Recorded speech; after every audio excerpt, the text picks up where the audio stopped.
We want to go home today, I think. Or at least I do. I like sleep. Okay, so Professor Hae-young and I are going to cover for the TESOL Foundations and Methods class. So I'm going to go ahead and go over some of the context for each week, so the parameters of each week, and give you a little history behind some things. And then Professor Hae-young is going to come up.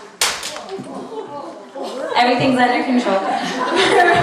Professor Hae-young is going to come up and she's going to give you a lot of that content, so a lot of the vocabulary and other critical elements for each week. Okay? Does this work? We're good. Success. So week 4, we were looking at the different methods and approaches. Weeks 1 through 3, we focused on the perspectives and theories. And then we went into methods and approaches. And these are very different things. It's pretty important to understand the difference between a method and an approach. An approach is how people think language is taught. So we have our perspectives like behaviorism, innatism, cognitivism. And then from those perspectives, people come up with approaches. And they say, okay, I think this. Here's how to teach it. That's an approach. And then a method is explicitly what you should do to teach that approach. So what does it look like in a classroom? That's your method. So I want to talk a little bit about context, the history of these approaches and methods. And we're going to look at it through the shifts of the paradigm. And the paradigm here just means the theories, the mentalities. So we started with behaviorism, as everybody knows, everybody's favorite concept, right? So behaviorism was the theory forever until about the 1950s. And behaviorism is imitation, rote memorization. The approach is behaviorism. The methods are grammar translation method, audio-lingual method. Okay, so we've seen these already. And then in the 1950s, Chomsky said, no, no, no, it's not right. Innatism, that's the way to go. And so the perspective changed, the paradigm shifted.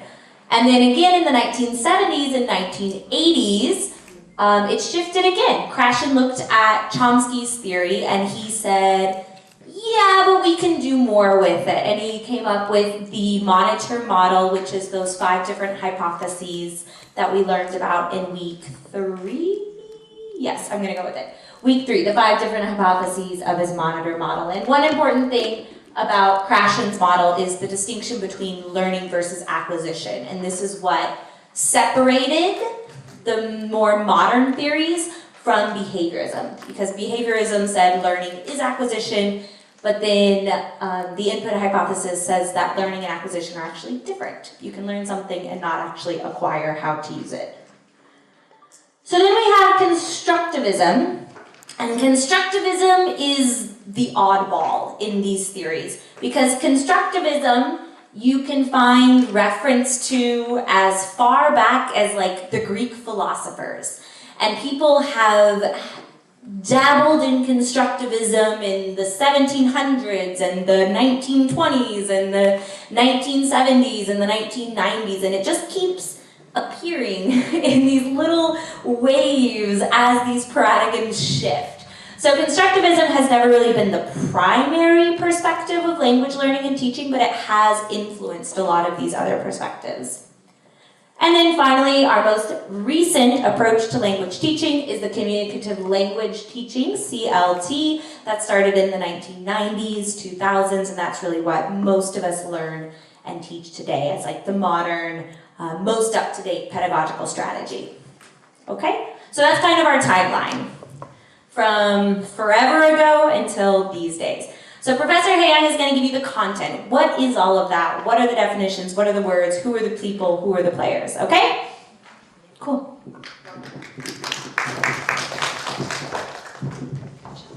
Thank you. 네. 이제 week 4부터 시작할 텐데요. 저희 수업은 이제 아까 앞에 했던 수업은 4주부터 7주까지 이제 수업을 했었는데 저희는 이제 기존에 공지가 된 대로 4주부터 6주까지의 부분을 다루려고 합니다. 근데 이 부분에 대해서 이제 저희가 또 시간적인 부분을 생각하지 않을 수가 없었던 게 저희 수업에서 4주랑 5주는 이론에 대한 부분이라 가지고 좀 여기 많이 중요한 부분이에요. 그래서 조금 7주까지 내용을 많이 다루다 보면은 시간이 조금 부족할 수 있어서 이 앞부분을 조금 중심으로 저희가 보도록 하겠습니다. 그래서 아까 이제 우리 캐시 교수님께서 잘 설명해 주셨는데 어떻게 이제 영어 교육 이론의 흐름에 대해서 조금 이해가 되시나요? 네, 약간 그죠? 도움이 되시죠? 그래서 이제 하나하나 볼게요. 아까 수업에서도 이제 GTM이라는 그 Grammar Translation Method 아니면 문법 번역식 교수법이라는 게 나왔습니다. 이거는 지금 여기 앞에로 그리면서도 보시듯이 영어 교수법의 역사에 있어서 사실 가장 오래된 거라고 보시면 돼요. 그러니까 외국에서 라틴어 같은 거 배울 때, 그런 거 배울 때 이제 이 사람들이 라틴어가 굉장히 어려운 언어인데 이걸 어떻게 하면 배울 수 있을까 하다 보니까 여기 문법이 있구나. 이게 주어라는 게 이게 앞에 오는 애가 있고 그 다음에 동사가 오는데 동사가 이런 형태가 있구나. 문법을 먼저 배운 다음에 그 다음에 이제 텍스트를 해석하기 시작하는 거예요. 강독이라 그러죠. 우리가 지금 현재 배우고 있는 사실 뭐 솔직히 말해서 저도 영어를 그렇게 배웠고 여러분들도 많이 그렇게 배우셨을 법한 문법을 먼저 배운 다음에 독해하는 거예요. 그런 방식이 GTM, Grammar Translation Method라고 보시면 돼요. 그래서 그 영어 교수법에 있어서 가장 역사가 좀 길다라고 볼 수 있겠고요. 그래서 보시면은 written text를 target language로 번역하는 거죠. 그러니까 나의 목적어로 내가 번역을 하는 거죠. 그죠. target language를 native language로 번역하는 거죠. 죄송해요. 그래서 이거를 보면 우리가 강독을 한다는 게, 독해를 한다는 게 우리 수능 영어 공부하시듯이 그렇게 해석해서 영어 공부를 하는 거예요. 그래서 reading이랑 writing, 그러니까 말을 뭐 하고 못하고 상관없고요. 텍스트를 해석하는 거에 관심을 많이 가졌어요. 그래서 medium language of instruction is the student's first language. 그죠? 그래서 이 교수를 하는 언어는 모국어예요. 그러니까 우리는 이게 막 영어로도 수업하는 거 원어민 선생님들이랑도 수업 많이 하잖아요. 근데 그게 아니라 실제로 우리가 정말 수업하는 한국어로 한국어 선생님이 문법을 설명해 주시고 자 번역해 보세요 하잖아요. 그거 우리가 너무 익숙한 그게 GTM이다 이렇게 보시면 돼요. 그래서 한국어로 영어 문법을 설명하고 영어 텍스트를 한국어로 번역하는 방식 이해되시죠? 그게 GTM이다 이렇게 보시면 됩니다. 근데 그렇게 하다 보니까 이게 사람들이 이게 내가 10수년을 공부해도 이 사람들이 영어를 잘 못하는 거예요. 왜? 아까 포커스가 뭐예요? Reading on Writing이잖아요. 입이 안 떨어지는 거죠. 사람 만나면은 들었는데 이해를 못해요. 내가 하고 싶은 말이 있는데 문법만 생각하다 보니까 무슨 말을 해야 될지 몰라요. 그래서 이게 좀 이 사람들이 조금 더 빨리 효과적으로 영어를 교육을 하면 어떻게 해야 될까를 생각하다가 나온 게 이제 오디오 링거 메소드죠. 그래서 이거에 어떤 기초가 되는 것이 이제 behaviorism이다 이렇게 볼 수 있는데 우리 아까 캐시 교수님께서 보여주셨던 approach method라는 게 있었죠. approach method 다음에 사실 조금 더 작은 개념 technique이라는 개념이 있습니다. 그래서 approach라는 거는 굉장히 큰 어떤 이론적인 바탕이다라고 본다면 method라는 거는 교수법이고요. 테크닉이라는 건 그 교수법에 맞는 지도 방식, 태스크를 말해요. 그래서 여기에서 behaviorism이 approach로 보시면 되고요. audio-lingual method가 이제 하나의 지도법, 교수법, method입니다. 그럼 테크닉은 audio-lingual method를 하는 수업 방식에서 우리가 하는 태스크, 그러니까 외워보세요, 발표해보세요, 따라해보세요, 그런 거 있죠. 그게 이제 테크닉이다 이렇게 보시면 되겠어요. 그래서 approach, method, technique이라는 게 있고 각 그 교수법마다 이제 그렇게 이렇게 큰 개념을 놓고서 보시면 되는데 audio lingual method에서 가장 중요한 어떤 approach가 되는 부분은 behaviorism이다라는 거죠. behaviorism에서 우리가 이제 중요한 개념이 이제 여러분 파블로프의 개라던가 스키너의 박스라던가 이런 게 있어요. 제가 지난번 특강할 때도 이거는 조금 설명드렸던 것 같은데 기억나시나요? 파블로프의 개 같은 거는 이제 우리가 고전적 조건화라 그러죠. 그래서 개한테 밥을 줄 때마다 사실 이게 파블로프가 실험을 할 때 이게 교육학으로 실험을 한 게 아니라 이 개가 침을 흘릴 때 이 침의 효소를 가지고 어떻게 좀 연구를 해보려고 했는데 근데 이게 보니까 얘가 밥을 줄 때마다 종을 쳤더니 얘가 밥을 안 줘도 종만 치면 침을 흘리는 거예요. 그래서 이게 뭔가 이상하다. 그렇게 알려진 게 이제 고전적 조건화인데 이게 뭐냐면 처음에 띵 하고 종을 치는 거는 아무런 반응이 없어요. 종 치는 거랑 내가 침 흘리는 거랑 상관이 없잖아요. 근데 계속적인 반복적인 경험을 통해서 종 치는 것과 음식의 상관관계가 내 머릿속에 입력이 되는 거예요. 종을 치면 음식을 줘. 종을 치면 음식을 줘. 그러면 종을 치면 음식을 안 줘도 침이 나온다는 거죠. 그게 고전적 조건화예요. 그래서 사람을 교육할 때도 이런 방식으로 계속적인 반복과 훈련을 통해서 교육을 할 수 있다는 거죠. 스키너의 박스는 제가 지난번에 영상 보여드렸는데 기억나실지 모르겠어요. 쥐가 레버를 누르면 음식이 나와요. 그럼 얘가 생각보다 똑똑한 거예요. 가만 보니까 계속 레버를 누르죠. 음식을 받기 위해서. 그러니까 이 여기서의 음식이 이제 굉장히 중요한 거예요. 여기 스키너의 박스에서는 아까 고전적 조건과 달리 여기서 얘기하는 건 뭐냐면 보상을 주는 거예요. 네. 먹이가 보상이 돼서 이 계속 특정 반응을 강화시키는 거죠. 네. 그러니까 내가 이렇게 학생들을 지도하려고 하는데 이 학생이 참 뭔가를 잘했어요. 그러면 아유 착하다. 자 사탕 하나 먹자. 그러니까 보상이 되는 거예요. 그럼 이 친구가 내가 잘하니까 선생님이 사탕 주네. 다음에도 열심히 해야지.가 되는 거예요. 그럼 이 행위가 계속 반복돼요. 그게 학습이라는 거죠. 네. 영어 교육에서도 이게 보면 애기들이 뭐 하다가 엄마 했는데 아이고 엄마라고 했네 우리 애기. 그럼 사탕을 줘요. 그러면 애기가 엄마라고 하면 뭐 맛있는 게 생기네? 엄마? 이렇게 이게 자꾸 반복되는 거예요. 그러다 보면 영어가 학습이 되더라. 언어 학습이란 그러한 반복적인 보상을 통해서 특정 행위가 반복돼서 습관이 형성되는 것이 학습이다라고 얘기한 거죠. 근데 사실은 이제 어떤 분들은 이런 뭐 쥐나 개 가지고 실험한 게 이런 행동주의가 사람이랑 무슨 상관이 있느냐라고 이제 혹자 얘기하시는 분들이 있는데 그 리틀 아버트라는 그 존 왓슨이라는 심리학자가 했던 실험도 있어요. 이거는 이제 아기를 놓고 한 건데 제가 영상을 준비하긴 했습니다만 시간 관계에서 보지 않을게요. 근데 어떤 거냐면 옛날에 지금 현재로서 상상도 할 수 없는 실험이죠. 인권을 엄청 침해한 실험인데 아기를 놓고 이 아기가 아무 생각이 없죠. 그냥 아기니까 이렇게 가만 앉아 있으면 쥐도 주고 토끼도 주고 뭐 다 만져보게 해요. 근데 얘가 흰 쥐나 이런 거 생각보다 놀라지 않고 좋아하는 거예요. 근데 이제 어느 순간부터 조건을 하는 거예요. 흰 쥐가 나올 때마다 애기 뒤에서 쇠파이프를 세게 때려요. 땡 하고. 그리고 또 흰 쥐가 나올 때마다 땡 하고 때려요. 그러면 이 애기가 나중에는 흰 쥐가 나오면 시겁을 해요. 바들바들 놀라가지고 울어요. 그러니까 그런 식의 조건화가 사람도 된단 말이에요. 그러니까 이게 이제 아주 굉장히 전형적인 behaviorism, 행동주의에서 설명하는 학습입니다. 그러니까 어떠한 자극을 줘서 그게 정적 자극이든 그러니까 좋은 자극이든 부적 자극이든 나쁜 자극이든 간에 자극을 줘서 혹은 보상을 줘서 학습할 수 있다는 거죠. 그게 behaviorism이에요. 그래서 그거에 근거한 언어학습 방법, 교수법이 오디오링걸 메서드다 이렇게 보시면 돼요. 그래서 얘네처럼 이거 봐 이거 누르니까 뭐가 나오대? 이러면서 이제 계속 하는 것처럼 선생님이 계속 그런 보상을 줘서 특정한 행위를 반복하도록 하는 거죠.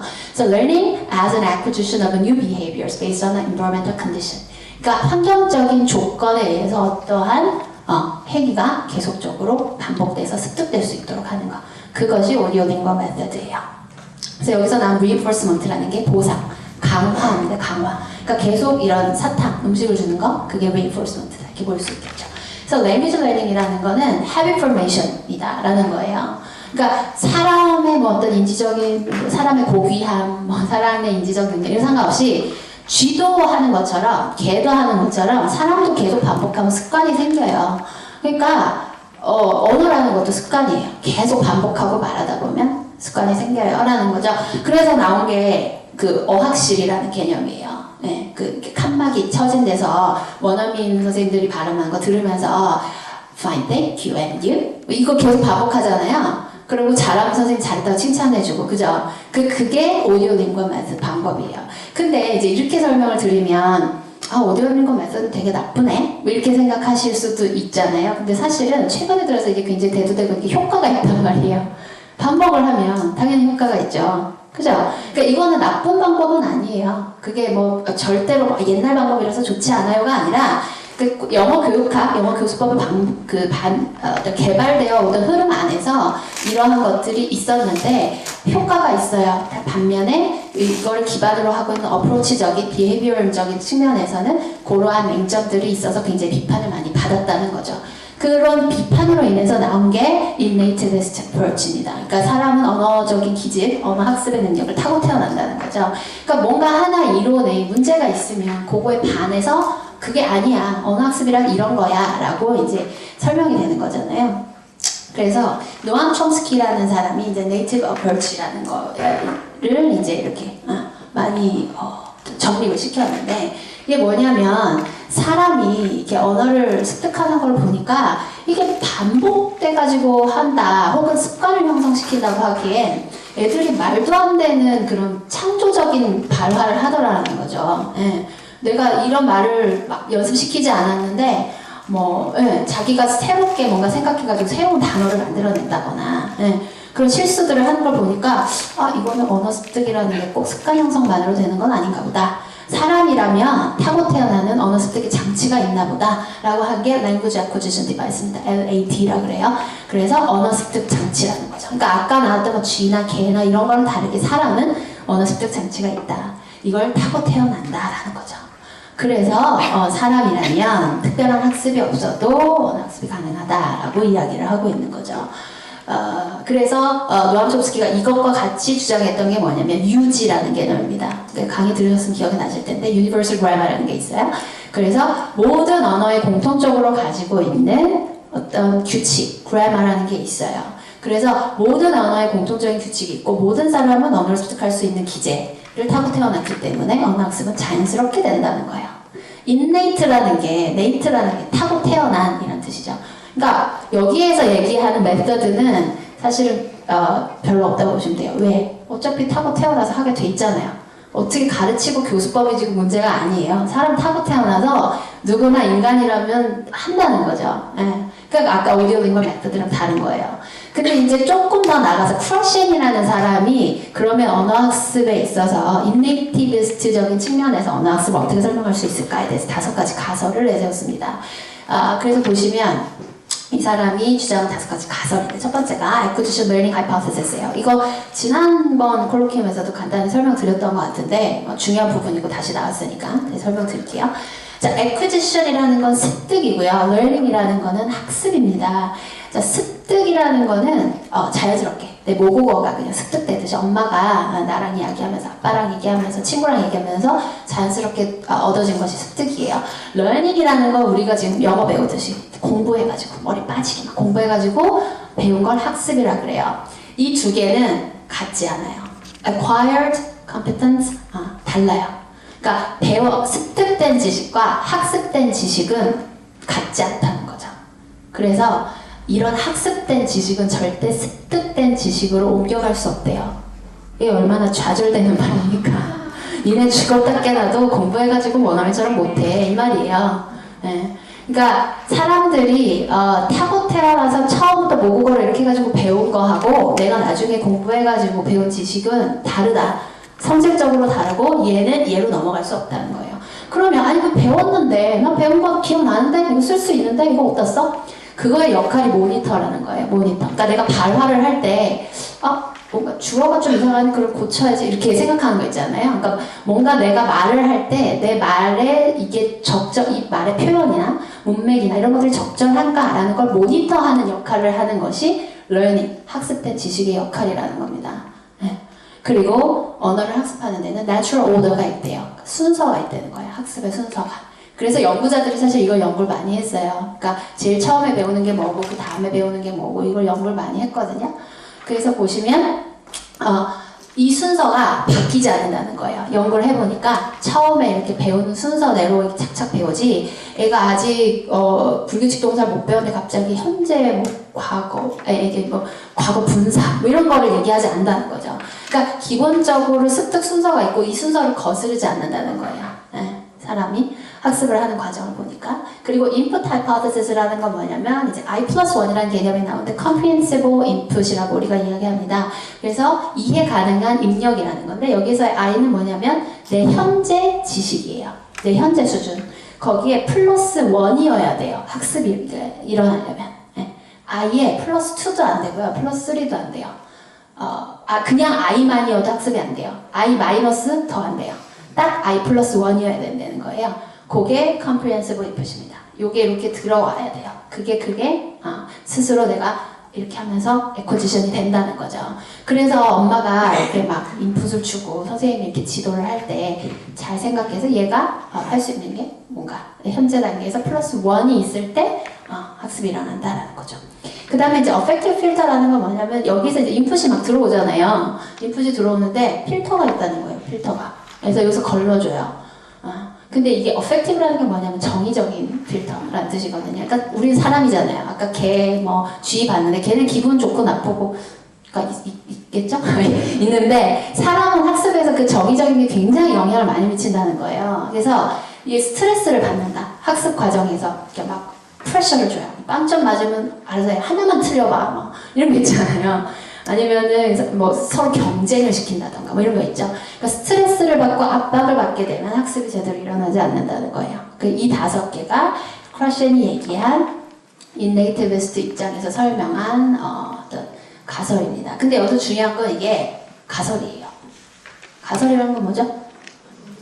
이론적으로 이게 지금 뭔가 실험이 돼서 입증되지는 않았다는 거예요. 그냥 직관적으로 생각했을 때 학습이란 건 이런 것이 아닐까라고 얘기를 한 거죠. 그래서 사실 요거는 이제 최근까지도 뭐 얘기가 많이 되긴 했지만 더 이상 그렇게 막 아주 활발하게 연구되고 있는 분야는 아니에요. 그냥 이렇게 그 선천적으로 타고 태어난 능력이 있어서 사람이 언어를 학습한다라고 보는 사람들은 언어 학습을 이렇게 보는구나 라고 이해하시면 돼요. 그리고 나서 나온 게 이제 컨스트럭티비즘이에요. 이거 구성주의라 그래요. 이건 2개로 나눠줄 수 있는데 하나는 인지적 구성주의, 또 하나는 사회적 구성주의로 나눕니다. 그러니까 아까 보시면 처음에 사람은 쥐나 개나 똑같이 연습해서 반복하면 학습해. 근데 사람 보니까 사람 그게 아닌 거야. 뭔가 있어요. 그래서 인지주의가 나오죠. 아니야. 사람은 인지적인 능력이 있어. 얘는 뭔가 타고난 것 같아. 근데 그걸 또 보니까 가만히 보니까 또 사람 혼자만 어떻게 하는 게 아닌 거예요. 이 사람들이 어떤 사회 속에서 행동하면서 사회 속에서 배우더라는 거죠. 그래서 사람들 간의 인간관계를 중요시하는, 그죠? 사람과 환경과의 인터랙션을 포커스를 맞춘 게 이제 구성주의예요. 그 흐름이 보이시나요? 그래서 이제 이 구성주의에서는 언어학습을 어떻게 설명하냐면 How learners construct a version of reality. 그래서 사람마다 현실에 대해서 버전이 있는 거예요. 내가 인식하는 버전. 아까 그 박은호 선생님께서 물의 색깔이 파란색이 무지개색 그런 말씀하셨는데, 그러니까 내가 생각하는 reality. 내가 봤을 때 세상은 이래 라는 게 각 사람마다 다르다는 거죠. 그러니까 그 전에 인지주의까지만 해도 답은 하나였어요. 물은 파래. 뭐 1+1은 2야. 뭐 이런 식으로 답이 정해져 있었는데 구성주의에 오면 각각의 리얼리티가 다 다르다는 거예요. 다 사람마다 정답이 다르고 사람마다 살아오는 환경과 과정에 따라서 자기가 생각하는 정답이 다를 수 있다는 거죠. 그러니까 그거를 인식하면서부터 약간 교육에 대한 초점이 바뀌게 돼요. 인지적 구성주의의 대표적인 학자는 피아제예요. 피아제 많이 들어보셨죠? 근데 이 사람은 구성주의적인 측면에서도 뭘 초점을 맞췄냐면 사람의 인지 발달. 그러니까 사람이 여기서 보시면 sensory motor stage라 그래가지고 이건 애기예요. 아주 애기 때 인지적인 능력. 그 다음에 pre-operational stage, concrete operational stage, formal operational stage 이렇게 해가지고 전조잡기, 조잡기로 이렇게 넘어가는데 이 나이에 따라서 사람이 할 수 있는 인지적인 능력이 정해져 있더라라는 거죠. 그래서 이 인지적인 발달, 그러니까 인간의 인지적인 발달 능력에 따라서 언어 습득도 따라간다는 거예요. 그러니까 사람이 인지 발달이 돼야 그 발달에 따라서 언어 습득도 이루어진다라는 거죠. 근데 반면에 이제 소셜 컨스트럭티비즘, 사회적 구성주의에서는 뭐라고 얘기했냐면 인지 발달보다는 이 사람 간의 관계. 그러니까 무슨 단계가 내가 5살이라서 이걸 배워요. 그게 아니라 친구들끼리 있으면서 얘가 이런 말 쓰면 그런 말도 쓰네 이러면서 배우는 거예요. 그 사람 간의 관계에서 배울 수 있다. 인간의 언어는 그렇게 배우는 것이다 라고 주장한 게 사회적 구성주의라는 거죠. 그래서 cooperative learning, 사람들 간에 협력하면서 배우는 걸 중요시했어요. 대표적인 학자가 비거츠키입니다. 그래서 여기서 지난 시간에도 설명드렸지만 중요한 개념이 이제 Zone of Proximal Development라고 해서 GPD라는 게 있죠. GPD라는 거는 이제 요 그림에서 보시면 이 사람이 지금 학생이에요. 요 학생이 요만큼 할 수 있는데 요 밖에서 조금 더 그러니까 more capable person, more capable teacher, peer, 그러니까 교사든 선생님이든 부모든 얘보다 조금 더 잘할 수 있는 사람이 요만큼 끌어주면 닿을 수 있는 능력, 그게 GPD예요. 그래서 I+1을 헷갈리시면 안 돼요. 이게 I+1은요 인지적인 측면에, 인지주의적인 측면에서 발달한 개념이에요. 그러니까 인풋을 줄 때 얼마나 인풋을 줘야지 학습이 일어나지? I+1 정도 주면 학습이 일어나는구나 와 관련된 개념이 I+1이고요. GPD는 I+1이 아니에요. 옆에서 도와주면 스캐폴딩이 있으면 내가 수행할 수 있는 과업. 그래서 여기서는 굉장히 구성주의적인 측면에서 나온 개념이 GPD예요. 그러니까 굉장히 기본적인 어프로치가 다르다고 보시면 돼요. 그래서 GPD가 이렇게 뭔가 인터랙션을 통해서 선생님이 이걸 도와주면 이룰 수 있는 영역. 그래서 그러한 과정이 반복되는 상황에서 우리가 학습이라는 게 일어난다라고 설명을 한 거죠. 그 다음에 나온 게 이제 CLT, Communicative Language Teaching인데, 보시면 이거는 이제 Functionalism이라 그래서 우리 기능주의라고 얘기하기도 해요. 그러니까 그 전까지만 해도 언어라는 거는 뭐 문법이 있고 이거를 배워서 우리가 학습해서, 근데 여기서는 랭귀지가 어떤 과목이 아니라, 학습해야 되는 과목이 아니라 수단이라는 거죠. 그러니까 이걸 사용해서 언어를 기능할 수 있도록, 그러니까 언어 기능에 초점을 맞춘 게 CLT, Communicative Language Teaching이에요. 그래서 아까 나왔던 뭐 교과 과정에서 뭐 사과하기, 격려하기가 나온 게 최근의 교과 과정은 CLT 기반이기 때문에 그래요. 네. 그러니까 문법이 중심이 아니라 언어가 수행하는 기능이 중심이기 때문에, 그래서 Functionalism이라고 한단 말이죠. 그래서 Communicative Language Teaching에서는 그러니까 사람들이 봤을 때 언어 쓰는 거 보니까 language라는 거는 it's there to communicate with each other. 언어라는 걸 이게 무슨 공부하는 우리가 영문학도도 아니고 영어학도도 아니고 이 영어를 놓고서 이걸 학문적으로 접근하는 게 아니라 사람들끼리 의사소통하는 수단이더라. 그럼 이걸 어떻게 하면 좀 더 잘 수단으로서 활용할 수 있을까를 도와주려고 한 거죠. 그래서 사실 그 전까지만 해도 에러 컬렉션에 굉장히 많이 공을 들였어요. 인지주의적인 측면에서. 왜? 사람이라면, 네가 인간이라면 능력이 있을 거 아니니? 왜 이렇게 에러를 하니? 내가 고쳐줄게. 그래서 그 전에 사실 에러 컬렉션에 굉장히 많은 초점을 맞췄는데 CLT 기능주의로 오면서부터 이게 조금 줄었어요. 실수해도 괜찮아. 사람 실수할 수 있지. 그래야 말을 하죠. 그렇지 않아요? 그래서 플루언시가 굉장히 중요해졌어요. accuracy보다. 자꾸 accuracy를 따지면 어떻게 돼요? 친구가 말하면 틀렸어. 다시 봐. I go to 다시 봐. 그러면 무서워서 말을 못하죠. I go to, you went to the school. 뭐 이런 식으로 이제 넘어간단 말이에요. 그러니까 이제 fluency가 점차 중요해지게 되는 거죠. 그래서 점점 교사보다는 학생 중심의 수업, 학생이 점점 더 중요하게 되고 태스크 중심의 수업을 하게 되는 거예요. 그래서 이 뒤에 나왔던 굉장히 많은 교수법도 있어요. 태스크 베이스드라든가 컨텐트 베이스드라든가. 사실은 이게 원래 CLT라는 게 기본적으로는 하나의 메서드로 발전을 했는데 이게 너무 커져서 이제는 이게 하나의 어프로치라고 보시는 분들도 계세요. 학자에 따라서.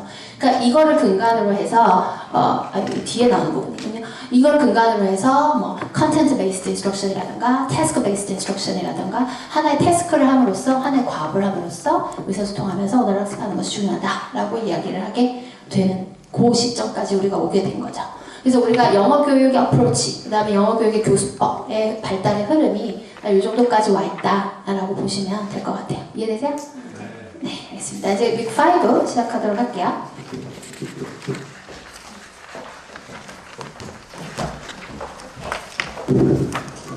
I always forget we turn this off. Okay, so those are methods and approaches. And you should be fairly happy to learn that weeks 1 through 4 are most of the theory in this class. The rest of the class is a lot of pragmatics. So in week 5, we change into pragmatics, which is just usage. We gave you theory, perspective, approach, method. Now, what does it mean? How do you use it? Okay, so we're going to try to use it in the classroom. So for this, we're doing something a little bit different and a little bit interactive. In your textbook for this class, which was not required, so don't worry if you don't have it, there is a quiz. And this quiz is something that it's suggested you take before you learn how languages are learned, and then after you learn how languages are learned, right? Does this make sense? Take the quiz, study, take the quiz again, and see if you kind of question or change your own perspectives. Now, the quiz is 18 questions long. We're not going to do all of those. I'm going to give you 6 or 7 of the most important ones. Important ones is not really a good word. The most confusing ones. And then if you have this textbook, I encourage you to take this quiz on your own. If you don't have this textbook, then this PowerPoint will be posted in the classroom board, so you can go ahead and just download it and take it at your leisure, okay? So you can read these as we go. Please interact with me. We're gonna go quickly, so if you agree when I say agree, put your hand up, woohoo! And if you disagree when I say disagree, put your hand up. Can we do it? Yes. Yes, you're not asleep? No, I like that you said yes though. Okay, so I'm gonna skip to number 3, And don't think, just react. Number 3, highly intelligent people are good language learners. Agree. Excellent. Disagree. Okay. I'm going to skip to number 4. The most important predictor of success in second language acquisition is motivation. Agree. All right. Disagree. Okay. I'm actually going to skip the rest of these. So again, look for the PowerPoint. Also, it's in your notes. I'm moving on to number 8. It is essential for learners to be able to pronounce all of the individual sounds in the new language. So they have to be able to say everything correctly. Agree. Ooh, disagree. That was pretty unanimous. Excellent. Okay, skipping to number 10.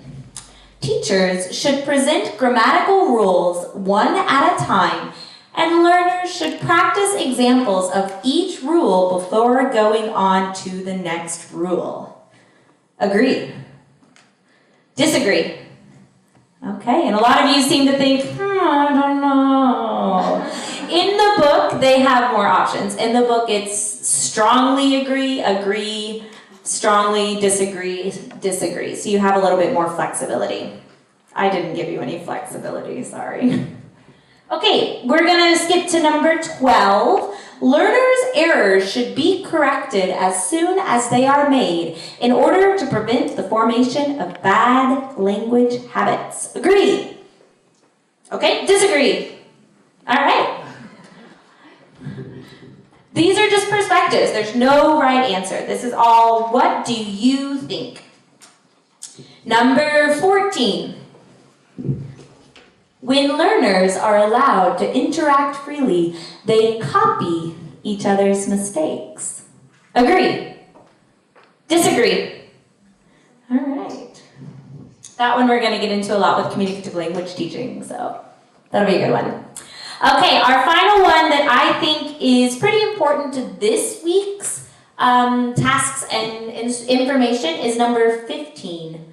Students learn what they are taught. Agree? Disagree? Okay. So we think you have some things to think about. Again, look in your notes. It's a little small though. So this will be posted on the class board so you can take this. Or if you have the Light Brown and Spada textbook, this is my source citation. If you have the Light Brown and Spada textbook, it is in the beginning of that as well. Okay. All right, Professor, tell us what it all means.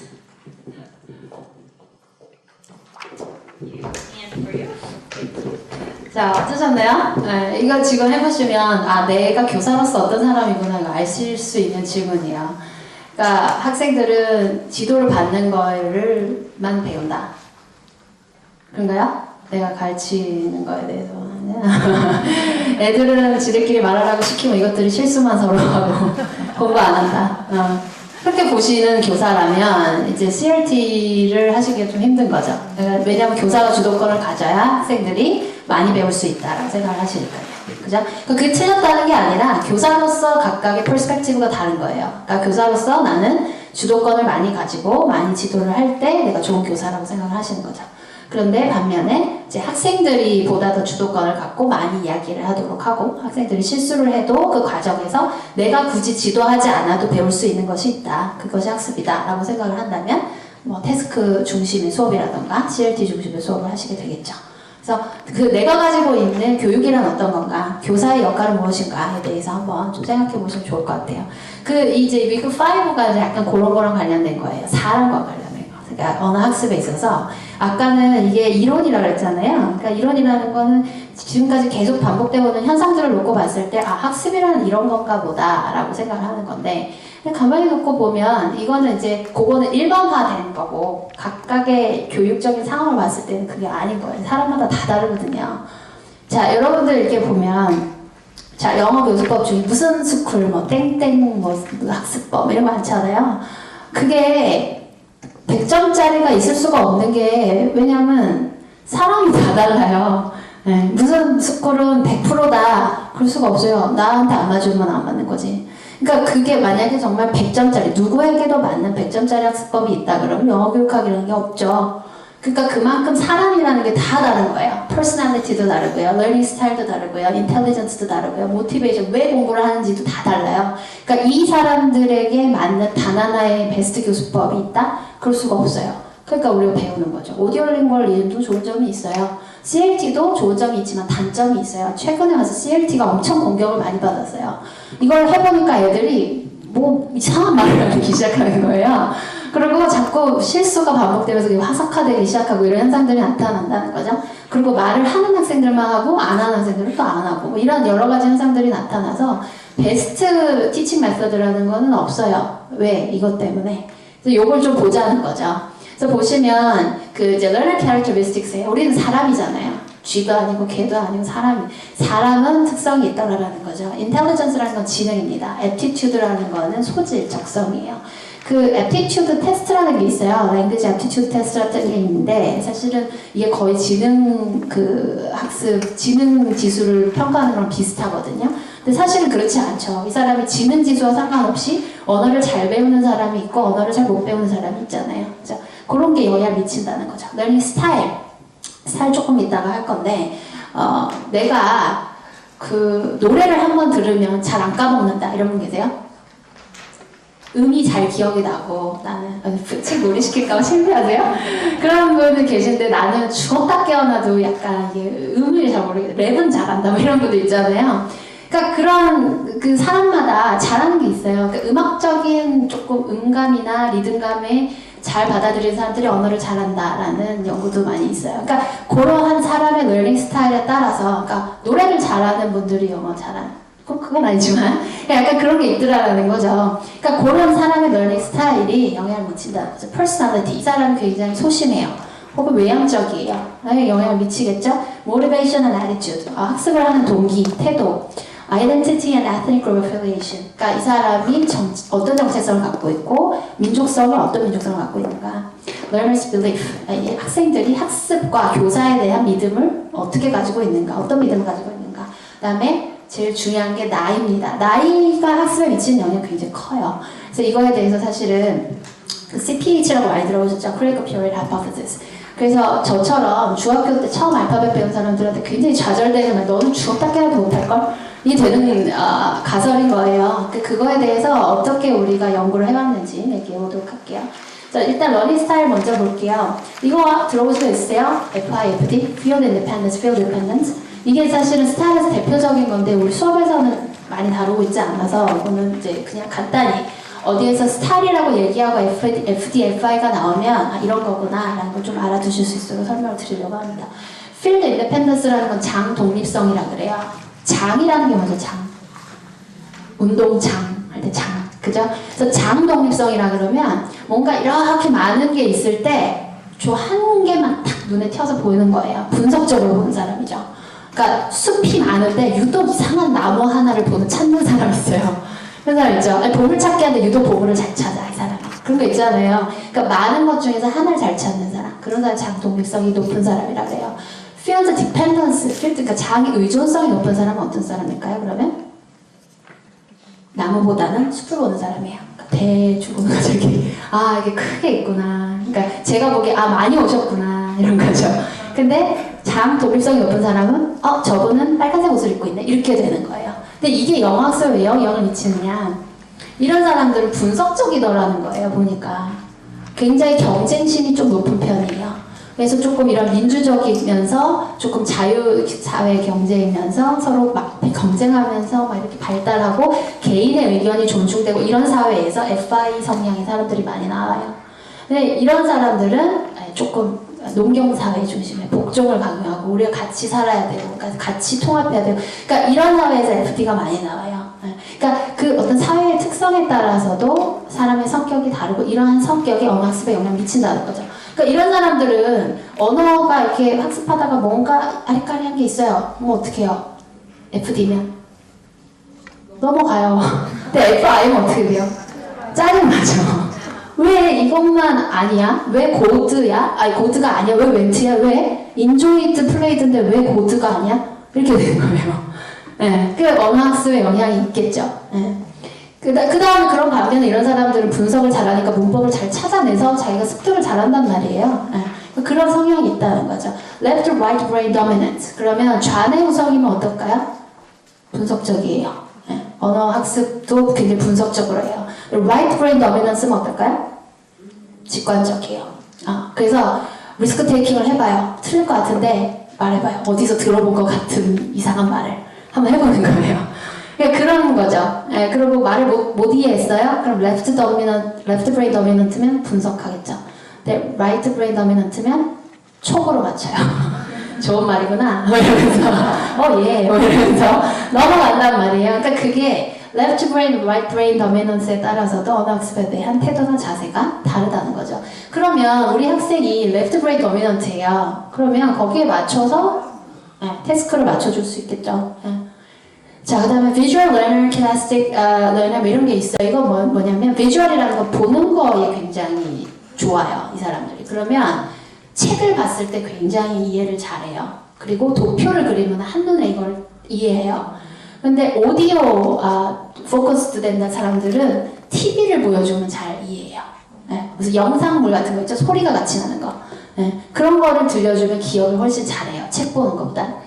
그 다음에 키네스테틱이라는 거는 행동하는 거, 직접 만져보는 거죠. 얘네들은 밖에 나가야 돼요. 나가서 만져보고 뛰어보고 해봐야 기억이 잘 난다는 거죠. 그러니까 이런 사람의 성향에 따라서 학습이 잘 될 수밖에 없는데 다 다른데 어떻게 땡땡 학습법이 베스트다라고 얘기할 수 있냐는 거예요. 네. 그 다음에 근데 이제 스타일에 대해서 한참 연구가 많이 됐어요. 근데 그 챌린지가 뭐냐면 얘는 비주얼한 스타일에 Left brain dominant, field dependent야. 알았어요. 근데 얘는 right brain dominant 다 알았어요. 이거 어떻게 할 거예요, 지금? 한 학생 한 반에 30명인데. 그거를 얘네들한테 다 맞춰주기가 어려운 거예요. 네. 그러니까 그러한 현실적인 어려움이 있더라라는 거죠. 그 다음에 이제 personality. 사람이라서 생기는 어떤 특성이 있죠. 거기서 extroversion이라는 거는 이제 외향성. 인트로버트하다는 건 내향성이에요. 그래서 extrovert, introvert 한 성격에 따라서 언어 학습에 영향이 있을 수 있고 inhibition이라는 거는 이제 억제력이라고 한국어를 번역하는데 이게 뭐냐면 내가 내 스스로에 대해서 비판받을까봐 되게 걱정하고 두려워하는 마음이에요. 근데 그게 어릴 때 많을까요? 성인이 돼서 많을까요? 성이 훨씬 많죠. 왜냐면 나는 이미 지금 내 자아가 다 형성돼 있고 나 어디 가서 그렇게 이상한 말 듣는 그런 사람 아니거든요. 근데 영어만 입만 쪘다 하면 비우는 거야 나를. 그러면 말을 하고 싶겠어요? 아니요. 그러니까 그 인히비션이라는 게 사람이라면 인히비션 있게 마련이고 내 자아가 약하면 약할수록 내가 상처를 잘 받아요. 한 사람이 이 100명 중에 한 명만 웃어도 난 상처를 받는 유리 멘탈을 가진 사람이에요. 그러면 더 힘든 거예요. 인히비션이 높으니까. 네. 그러니까 그런 게 언어 학습에 영향을 미친다는 거죠. anxiety, 불안감. 언어 학습에 있어서 불안감에 영향을 미치겠죠. 엄마가 너 오늘 영어 하나만 틀려봐면 진짜 오늘 밥 없어. 그러면 그러니까 얼마나 불안하겠어요. 이게 뭐 단어가 이게 뭐 T인지 I인지 뭐 그죠? 그 학습 과정에서 이 anxiety라는 게 굉장히 큰 영향을 미치거든요. 근데 중요한 건 이게 static trait가 아니에요. 그러니까 anxiety도 사실 종류가 많아요. 이 사람이 기본적으로 불안 기질을 가진 사람인가 아닌가도 있지만 태스크에 따라서 특정 태스크를 할 때 불안해하는 사람들이 있어요. 그러니까 꼭 듣기 시험에만 막 좀 불안한 거야. 아니면 글씨를 보면 좀 불안한 거예요. 이런 사람들이 있거든요. 그래서 이거는 사실은 변치 않는 영구적인 속성이 아니라 사람의 불안감은 바뀔 수 있다는 거죠. 그러니까 교사가 어떠한 환경을 조성해 주느냐에 따라서 불안감이라는 건 다를 수 있죠. 불안감을 낮춰주려면 어떻게 해야 될까요? 그럼 하나의 커뮤니티라는 인식을 심어주도록 해야 돼요. 우리가 교실에 가면 출석부 부르시죠, 선생님이. 그것도 하나의 우리가 한 반이야, 다 같은 한 팀이야 라는 걸 학생들은 나도 모르게 인식하는 거야. 아, 얘도 있었지, 같은 반이지. 걔 왜 없어? 너 가서 물어봐. 뭐 이렇게 되잖아요. 그러니까 그런 식으로 우리가 한 팀이다, 한 가족이다. 그러니까 이 안에서 좀 실수해도 괜찮아 라는 마음이 들 수 있는 그런 환경을 만들어주시는 게 학습에서 굉장히 중요하다는 거죠.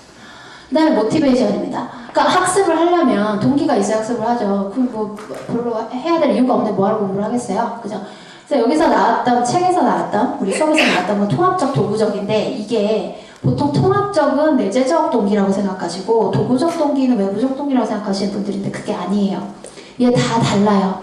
통합적 동기라는 건 내가 어떤 사회에 포함되고 싶은 동기예요. 그러니까 미국이 너무 좋은 거예요. 이 미국 사람들 너무 좋은 거야. 그래서 그 사회에 통합되고 싶어요. 그게 통합적 동기. 도구적 동기는 그 뭐 사람이 뭐 이런 게 아니라 내가 해야 돼서. 네. 근데 그게 내재적으로 내가 원해서 하는 거냐, 남이 시켜서 하는 거냐의 차이예요. 그러면 통합적 내재적 동기는 어떤 걸까요? 내가 내재적으로, 죄송해요. 이게 좀 답을 듣고 싶은데 시간이 제가 지금 너무 쫓겨서 내재적으로 내가 너무 통합되고 싶은 거야. 니들을 보면 너무 행복하고 그들의 세상에 내가 한 번만 가볼 수 있다면 얼마나 행복할까 막 이러면서 하는 게 내재적 통합적 동기예요. 그게 베스트예요. 그래야 내가 하고 싶어서 그 사람들이랑 얘기 한 번 해보는 게 너무 행복할 것 같아서 영어 공부를 한다면 누가 시키지 않아도 해요. 그 사람은 좋으니까. 그 다음 extrinsic인데 인테그리티가 할 수 있어요. 남이 시켜서 통합을 해야 되는 거예요. 그 사회에. 그런 건 어떤 동기일까요? 회사에서 단나라로 파견을 보냈는데 그 언어를 해야지만 그 비즈니스가 정답입니다. 그런 거야. 회사에서 나 싫은데 죽겠는데 가라는 거예요. 그럼 어떻게 해야지? 그죠? 그러니까 거기에 통합되어야 되잖아요. 내가 시켜서 남이 시켜서 하는 거긴 하지만. 자, intrinsic instrumental은 어떤 걸까요? 예. 또. 이제 결혼을 했단 말이에요. 예. 결혼을 했는데 그 시민권을 얻기 위해서 시험을 봐야 돼요. 그런 경우. 그런 거죠. 내가 결혼을 하고 싶어요. 그거 얼마나 내재적이에요. 사랑을 하잖아요. 그런데 그걸 하기 위해서 그 도구가 되는 거죠, 영어는. 네. 여러분들 제일 가까운 게 뭐냐면 토익 시험 보시는 거예요. 승진 시험을 봐야 되는데 토익 점수를 내야 돼요. 네. 꼭 어떻게 승진은 하고 싶고 내재적으로. 근데 영어는 그 도구일 뿐이에요. 네, 그런 거죠. 자, 외재적 도구적은 어떤 걸까요, 이거? 대부분의 경학습 엄마가 시켜서 내가 하고 싶지 않은데 엄마가 하라고 하니까 이게 사실 제일 힘들어요. 이게 동기적으로는 좋은 성과가 나기가 힘들단 말이죠. 그 다음에 이거가 또 하나 중요한 이유는 이거를 선생님들이 감안을 하셔야 얘한테 맞춰서 수업을 지도하실 수 있어요. 이 학생은 이렇게 해서 왔어요. 그럼 뭐예요? 토익 시험 준비해야 되는데 주상적 니드만 보여주는 거야. 이 사회를 나 얼마나 아름답니? 뭐 이러면서. 그러면 얘는 지금 문제를 풀어야 되는데 이 학생의 동기에 맞지 않잖아요. 그죠? 이 친구의 동기가 어떤 동기냐를 좀 파악하실 필요가 있어요. 그래서 동기 파악이 굉장히 중요하고 박스커전에서도 동기가 중요하다는 거죠. 그 다음에 에이지. 이제 대망의 에이지예요. 에이지는 사실은 언어학습에서 나이가 얼마씩 영향을 미치냐. 우리 그런 거 많죠. 여러분들 혹시 자녀가 있으신 분들 학원에 가보시면 아시겠지만 늦으셨어요. 왜 이제 오셨어요? 어렵겠는데요? 이런 얘기 들어오셨어요? 저 그런 얘기 많이 들었거든요. 그러니까 그게 나이가 있다고 하고 사실 그거를 산술로 쓰는 데가 되게 많아요.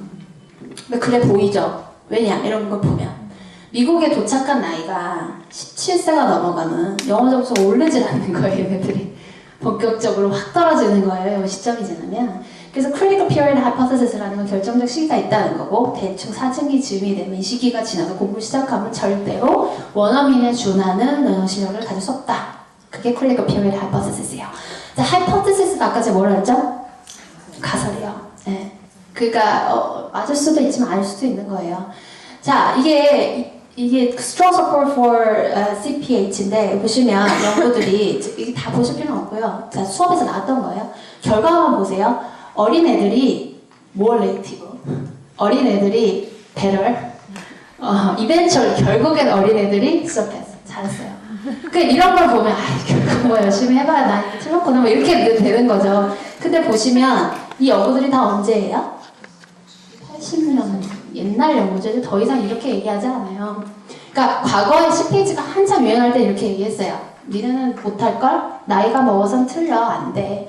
근데 본인이 연구를 해보니까 늙은 사람들도 그게 우리처럼 늙어서 시작한 사람들도 얘네들도 뭔가 어드밴티지가 있더라라는 거죠. 그게 뭐냐 efficient한 부분이 있어요. 왜? 내가 매니지를 하잖아요. 생각이 있잖아요. 시간이 지금 몇 분이 있는데 이걸 왜 해가지고 이렇게 해야 되겠다.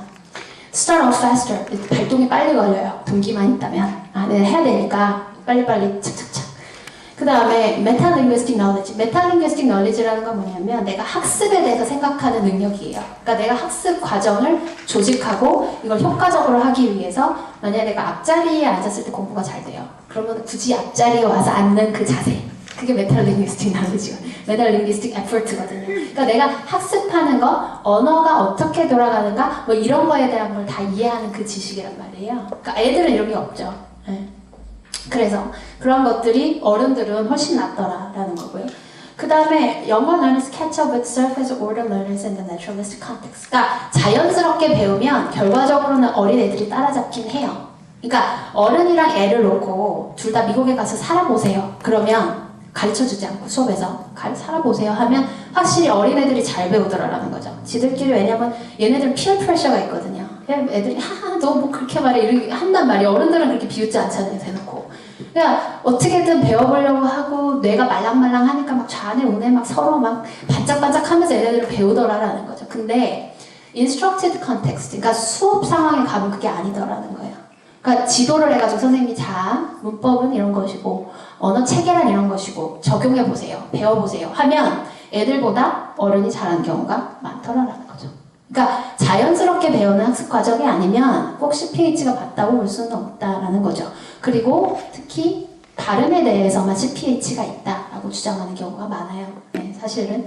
그래서 최근에 revised CPH가 나죠. 그러니까 수정이 됐어요. CPH가 이게 절대 못 배우는 게 아닌 것 같다. 근데 이걸 또 폐기할 수는 없고 우리 자존심이 있으니까 수정을 해보자. 한 게 이제 revised CPH인데 보시면 implicit learning, 그러니까 아까 naturalistic 상황에서 자연스럽게 암시적으로 정보들이 제공됐을 때 그거를 받아들여서 배우는 그런 상황에서는 CPH가 적용이 되는 것 같은데 explicit learning, 그러니까 어떤 지식을 명시적으로 제시하는 지금과 같은 상황, 그죠? 뭔가를 제가 설명해 드리잖아요.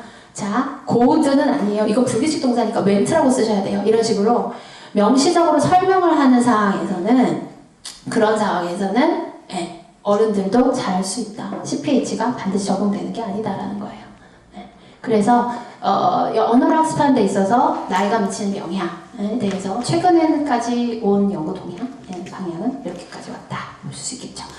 자, 이제 마지막 week 6 스피킹에 대한 부분 설명드리도록 하겠습니다.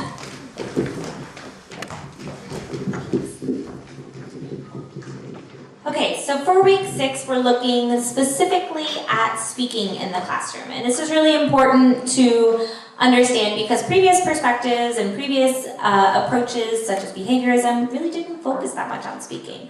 Audiolingualism focused on language production, but it wasn't necessarily critical thinking and critical speaking. So speaking is one of the most important tasks to have in the modern classroom. And let's look at why. So speaking really relies on the communicative language teaching, and there's a lot of reasons for that, because when you have your students speak in class and speak in a second language, you don't want them to just repeat. You don't want them to just give you feedback. You want them to use the language for themselves. You want them to mean and understand, because meaning and comprehension is what is going to take their experience from learning to acquisition. And we really want language acquisition, not just second language learning. So I'm going to give you just a quick rundown of the pros and cons, because Professor Hae-young is going to give you a lot more information about the pros and cons of communicative language teaching in regards to teaching speaking in the second language classroom. So the pros: student-centered, students are interacting. Right now, this is not student-centered. How tired are you? Right? You're sleeping. And that's why student-centered in communicative language teaching is so important, because teacher-centered classes are boring.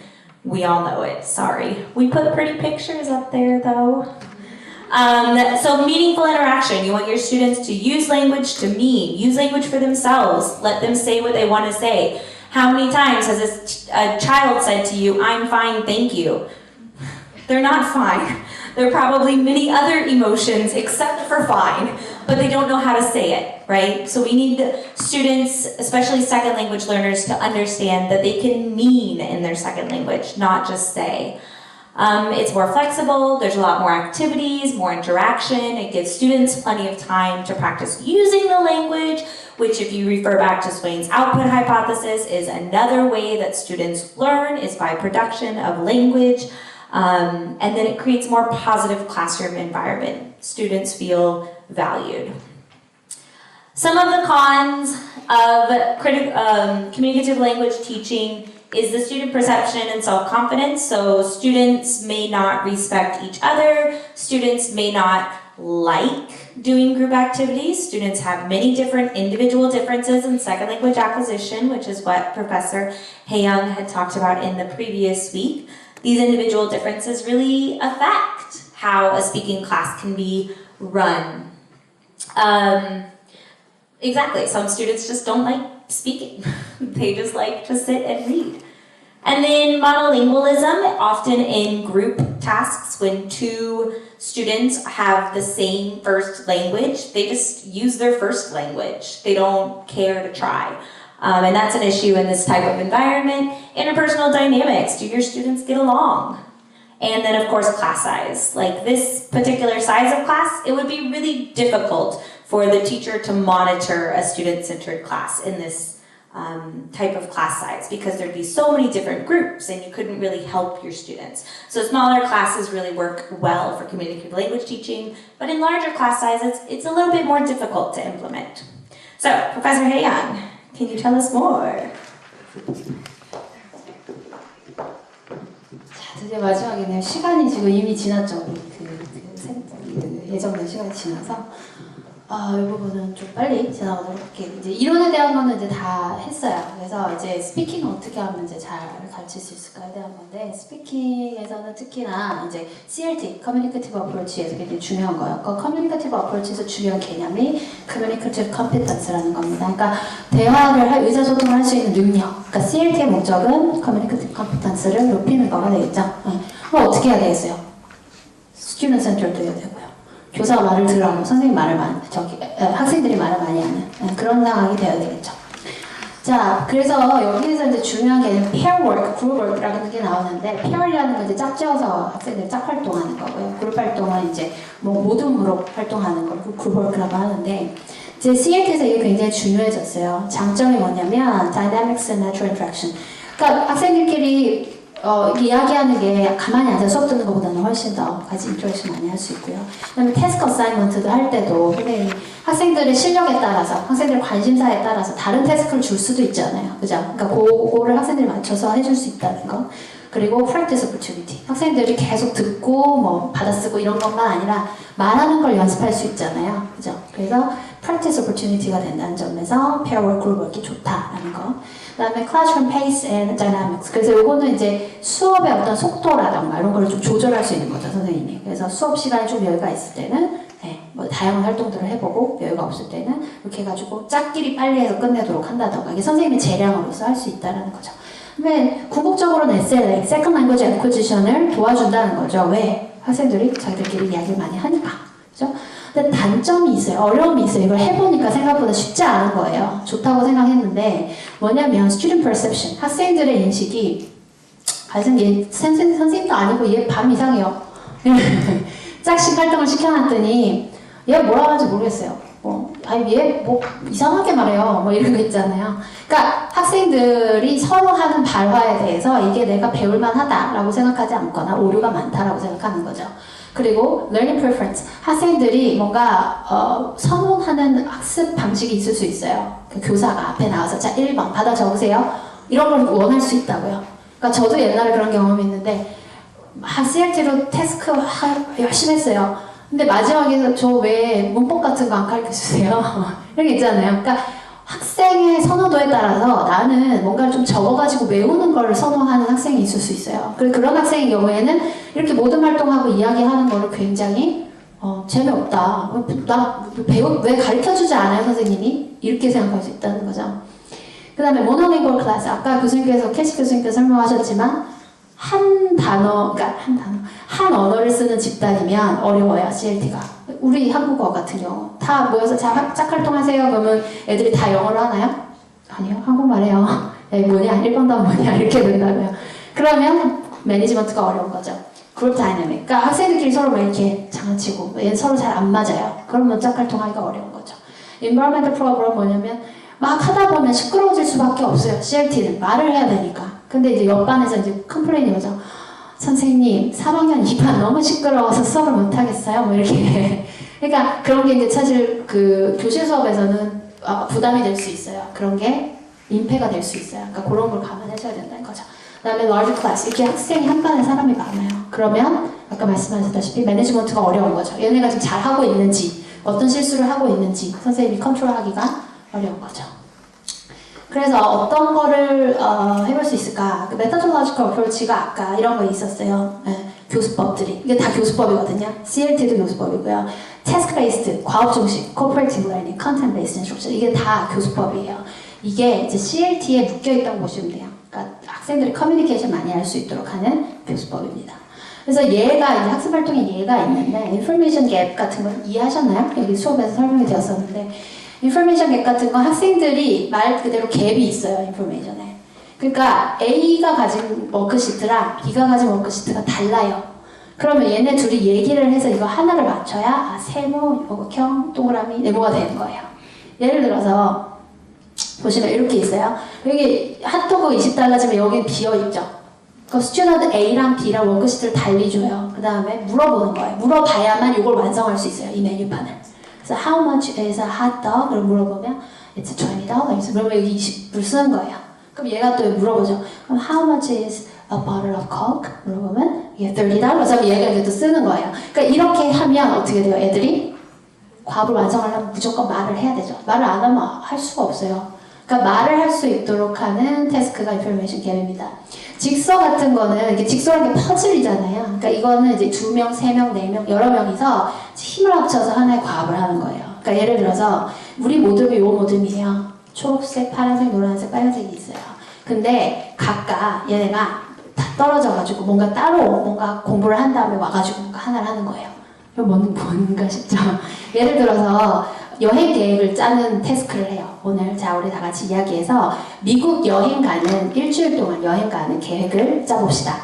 자, 엑스퍼트 그룹 1은 호텔에 대해서 정보를 줘요. 선생님이 엑스퍼트 1은 2는 뭐 식당에 대한 정보를 줘요. 3은 관광지에 대한 정보를 줘요. 이렇게 한단 말이에요. 그 다음에 각각 한 명씩이 다 가서 홈그룹이 돼요. 그럼 어떻게 돼요? 얘네 모여서 정보를 교환해야지만 여행 계획표를 짤 수 있는 거예요. 그죠? 그러니까 각 조에서 빨강이 모여 그러면 빨강이 여기 모여. 파랑이 모여 그럼 파랑이 다 여기 모여. 노랑이 모여, 초록이 모여서 선생님이 여행 정보를 하나하나 각각 주는 거예요. 그러면 이 학생들은 특정 정보의 전문가, 엑스퍼트가 되는 거죠. 그래서 다시 홈그룹으로 모였을 때 얘네들 4명의 정보가 다 합쳐져야지만 하나의 과업을 완성할 수 있는 거예요. 그러면 학생들이 말을 안 할 수가 없겠죠. 야, 너 왜 안 알아왔어? 네 것만 잘 못하다고 빨리 얘기해봐. 뭐라고 했어? 그럼 얘기를 해야겠죠. 그래서 CLT에서 이렇게 학생들이 서로 이야기를 할 수 있는 과업을 하는 것이 이런 학습 활동이 있다는 거죠. 자, 이렇게 해서 6의 스피킹 활동까지 우리 같이 알아봤습니다. 자, 수고 많으셨고요.